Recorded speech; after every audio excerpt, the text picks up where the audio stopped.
Imagine waking up tomorrow and finding out that every single human being on Earth, every person, every family, every civilization almost never existed. Not because of a war. Not because of a disease. But because of something that happened so long ago, most people have never even heard of it. Something so catastrophic, so silent, and so total that the entire human species was reduced to a group so small you could fit them all inside a single high school gymnasium. That is not a metaphor. That is not an exaggeration.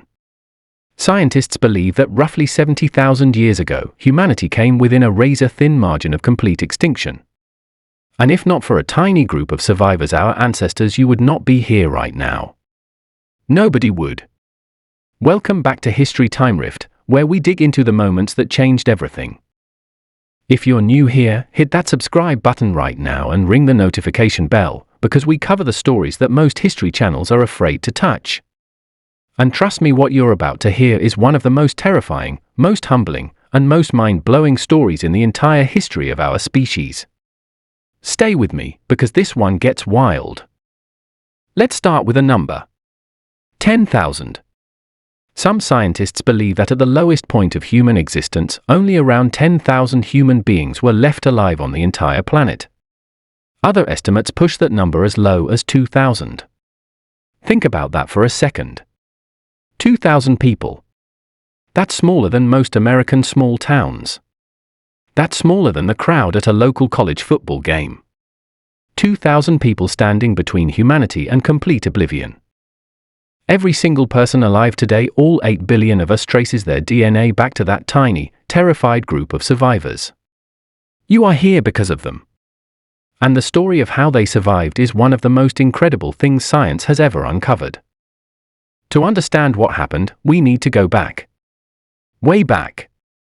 About 70 to 75,000 years ago, something happened on a small island in what is now Indonesia. Something that would send shockwaves across the entire planet. On the island of Sumatra, a supervolcano named Toba, a volcano so massive it makes Mount St. Helens look like a campfire, erupted with a force that scientists believe was the largest volcanic eruption in the last 2 million years. We're not talking about a regular eruption here. We are talking about an event so powerful, so enormous, that it blasted an estimated 2,800 cubic kilometers of rock, ash, and debris into the atmosphere. For comparison, the Mount St. Helens eruption in 1980 ejected about 1 cubic kilometer of material. Toba released almost 3,000 times that amount. In a single event. The explosion was so loud it would have been heard thousands of miles away. The ground shook across the entire region. And then came the ash. Ash from the Toba eruption covered massive portions of South Asia, Southeast Asia, and East Africa in a thick layer of grey powder. Scientists have found Toba ash deposits across a huge stretch of the globe in India, in the Arabian Peninsula, in East Africa. Some ash layers are several meters deep. This wasn't just a local disaster. This was a planetary catastrophe. But the eruption itself was just the beginning. What came next was even worse. As billions of tons of sulfur dioxide and volcanic particles shot into the upper atmosphere, they began to block sunlight from reaching the Earth's surface. And when sunlight is blocked, temperatures drop. Scientists call this a volcanic winter. And the volcanic winter that followed Toba may have lasted for years, possibly even a decade or longer. Global temperatures are believed to have dropped by somewhere between 3 and 15 degrees Celsius. That might not sound like a lot, but consider this: a drop of just 5 to 6 degrees Celsius is roughly the same temperature difference between today's climate and the peak of the last ice age. In other words, Toba may have pushed the world into a sudden, brutal deep freeze almost overnight. Forests died. Crops, if you can even call the wild plants early humans relied on crops, failed across entire continents.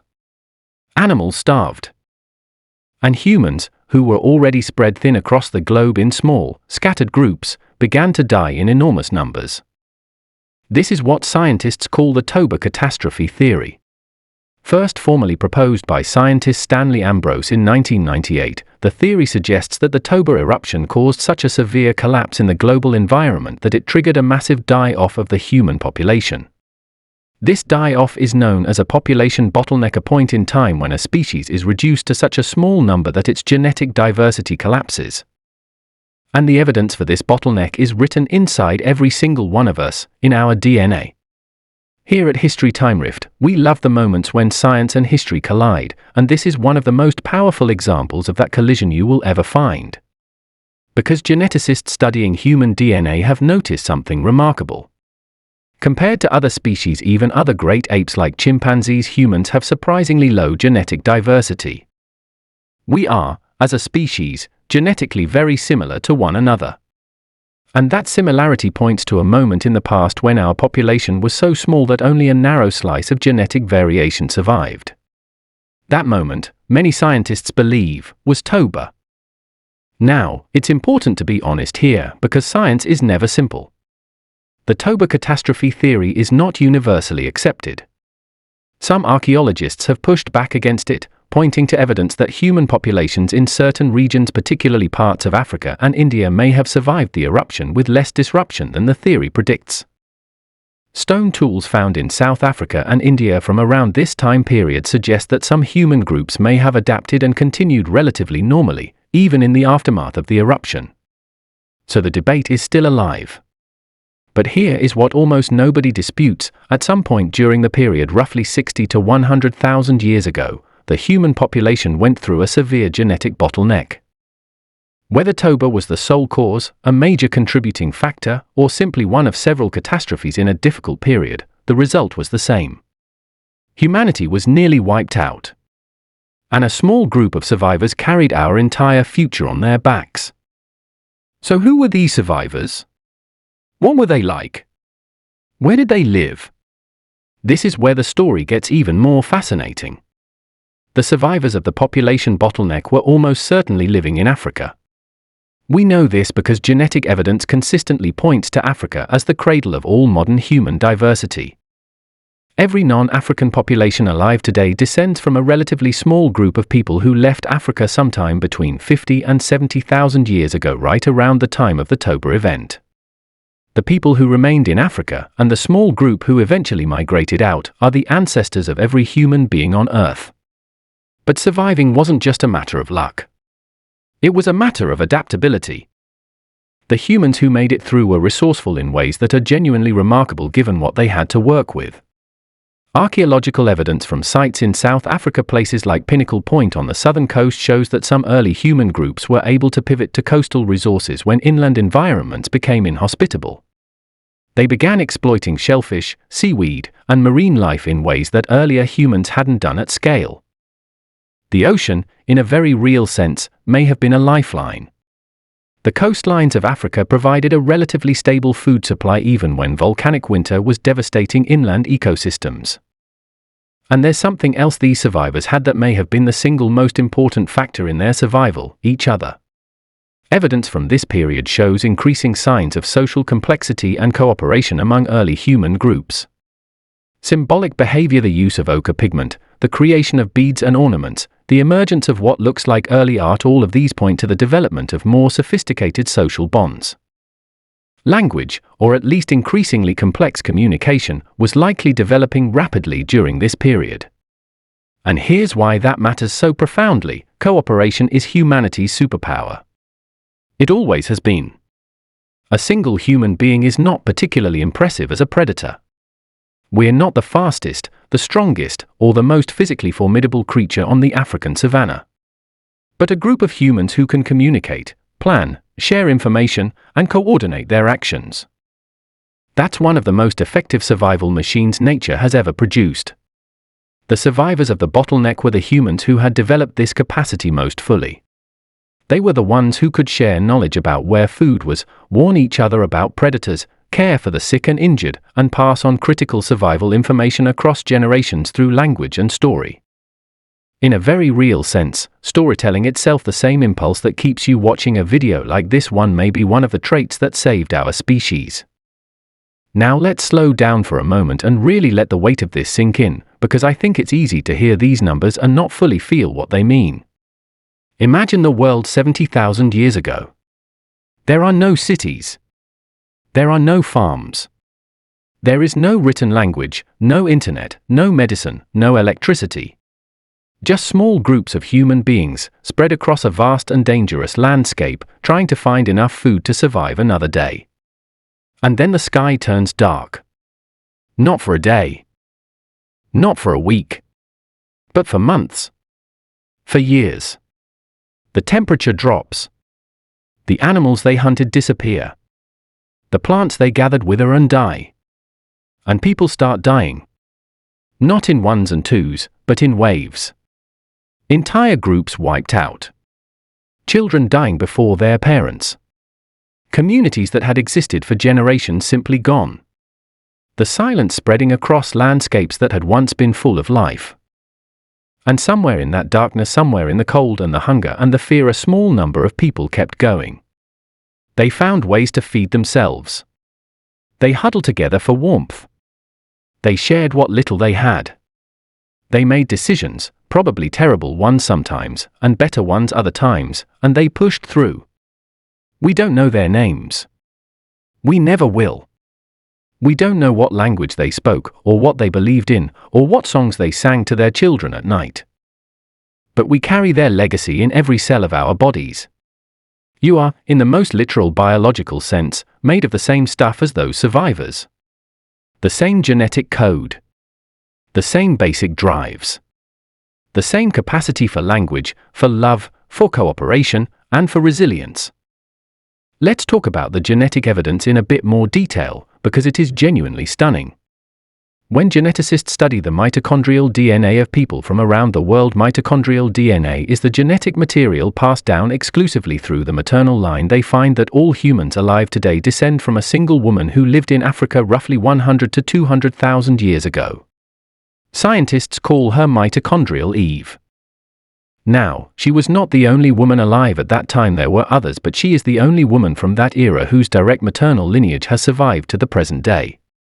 All other maternal lines died out. Similarly, studies of the Y chromosome, which is passed exclusively from father to son, point to a single male ancestor, dubbed Y chromosomal Adam, who lived somewhere in Africa, also a very long time ago. Adam and Eve did not necessarily live at the same time, and they certainly did not know each other in the way the biblical story suggests. But the fact that every human alive traces their lineage back to these single individuals is one of the most powerful demonstrations of how close we came to the edge. The genetic bottleneck didn't just nearly wipe us out physically. It nearly erased the diversity of our very biological heritage. Here at History TimeRift, one of the things we find most compelling about stories like this is the way they reframe how we think about identity and difference. Because here's the thing, the genetic evidence tells us, in no uncertain terms, that all humans are extraordinarily closely related. The differences between human populations, that people throughout history have fought and killed each other over, differences in skin color, in facial features, in the shape of our eyes, these differences are, from a genetic standpoint, almost trivially small. We are all descended from the same tiny group of survivors. We are all, in a very meaningful sense, family. And when you understand the bottleneck, that family connection feels even more profound. Because it wasn't just that we all came from the same place. It's that we all came from a moment of near extinction. Our common ancestors didn't just share a continent. They shared a crisis. They shared the cold, and the darkness, and the hunger, and somehow they found a way through it together. But let's follow the story further, because the bottleneck is just the beginning. After the crisis, after the long, brutal volcanic winter began to ease, after temperatures slowly started to climb back toward normal, after ecosystems began to slowly recover, the surviving human population began to grow. Slowly at first, then faster. People began to move. African populations spread across the continent, filling ecological niches that had been devastated by the disaster. And then, roughly 60 to 70,000 years ago, a small group made one of the most consequential decisions in the history of life on Earth. They left Africa. We don't know if it was a deliberate migration or simply a gradual expansion following food sources. We don't know if it happened in one wave or several. but a group of human beings almost certainly numbering in the hundreds or low thousands crossed out of Africa, likely through the Horn of Africa or across the Sinai Peninsula into the Middle East, and began to spread across the rest of the world. And from that small founding population, all non-African humans alive today are descended. Think about that for a moment. The entire population of Europe, Asia, the Americas, Australia, and the Pacific Islands, billions and billions of people all trace their ancestry to a small band of African migrants who left the continent during or shortly after the Toba bottleneck. The first humans to reach Australia, roughly 50 to 65,000 years ago, crossed open ocean in what was almost certainly one of the greatest feats of navigation in the ancient world. The first humans to reach the Americas, crossing through what is now Siberia and Alaska during a period of lower sea levels, did so in conditions of extraordinary cold and hardship. The first humans to populate Europe encountered and eventually replaced and interbred with the Neanderthals, a separate human species that had been living there for hundreds of thousands of years. Every single one of these journeys, these civilizations, these stories, they all trace back to those survivors in Africa. They all begin with the people who refused to disappear. Now here is something that might surprise you. The story of humanity's near extinction doesn't just live in ancient history. It lives in our behavior. It lives in our psychology. Many scientists believe that the social behaviors humans developed to survive the bottleneck, our fierce loyalty to our in-group, our deep need for belonging and community, our capacity for both extraordinary cooperation and equally extraordinary conflict with outsiders, are all shaped by the evolutionary pressures of that period. When you feel the pull of your community, your family, your tribe, you may be feeling an echo of 70,000 years ago. When a group of people cooperates against a common threat, they're expressing a capacity that was literally forged in existential crisis. Our fear of the dark, our discomfort with cold, our deep love of fire and warmth. Some evolutionary psychologists argue these two carry the imprint of the volcanic winter, passed down not in memory but in biology. We are, in ways both profound and subtle, shaped by the catastrophe that almost destroyed us. And there's one more layer to this story that History TimeRift wants to make sure we cover, because it changes the way you look at everything that came after. After the bottleneck, after the migrations, after humans had spread across every continent on Earth, something remarkable happened. Slowly, in different places and at different times, human groups began to develop agriculture. They began to domesticate animals. They began to build permanent settlements. And from those settlements grew the first cities, the first writing systems, the first empires. All of recorded human history: ancient Egypt, Mesopotamia, Greece, Rome, China, India, the Aztec Empire, the Islamic Golden Age, the Renaissance, the Industrial Revolution, and everything that has happened since, all of it is built on the foundation laid by those survivors. Every philosopher who ever asked a great question, every scientist who ever made a discovery, every artist who ever created something beautiful, every parent who ever loved a child, all of it traces back to a moment of near total darkness 70,000 years ago, and the tiny group of people who somehow found their way through. There is a concept in genetics called the founder effect. It describes what happens when a large population is reduced to a small founding group. The descendants of that group will carry only the genetic variation that existed within the founders. This can lead to certain traits being either overrepresented or entirely absent in the descendant population, simply because of the random genetic lottery of who survived. And when scientists look at the human genome, they see the founder effect written everywhere. Certain genetic variants that should be more common are rare. Certain rare variants are surprisingly widespread. The entire human genome bears the fingerprints of the bottleneck. We are, genetically speaking, a species still carrying the scars of near extinction. But here's the remarkable thing: those scars didn't weaken us. They forged us. The genetic diversity that survived the bottleneck was enough, just barely enough, to give our species the resilience and adaptability to spread across every ecosystem on Earth, from Arctic tundra to equatorial rainforest to high-altitude plateaus. We made it work with what we had. And what we had was enough. Let's take a moment to consider the sheer improbability of all this. Not just the survival itself, but the chain of events that had to happen exactly right for you to be here today. Every single one of your ancestors, stretching back through every generation to those survivors in Africa, had to survive long enough to reproduce. Every single one. If any single link in that chain had broken, if any one of your ancestors had died before having children, you would not exist. And when you trace that chain back to the bottleneck, you realize that the link was almost broken completely. The entire chain came within a hair's breadth of snapping. And it didn't. Somehow, in the cold and the darkness and the catastrophe, enough people held on long enough to carry the human story forward. You are the living proof that they succeeded. Some people, when they hear this story, find it humbling in a way that feels almost overwhelming. The randomness of it. The fragility of it. The idea that all of human achievement, all of human love, all of human history rests on the survival of a few thousand people in a collapsing world. But here is another way to look at it. Those survivors weren't passive. They weren't just lucky. They made choices. They cooperated. They adapted. They found resources others hadn't found. They told stories, shared knowledge, and cared for each other. In the darkest moment our species has ever faced, they did what humans do, they refused to give up.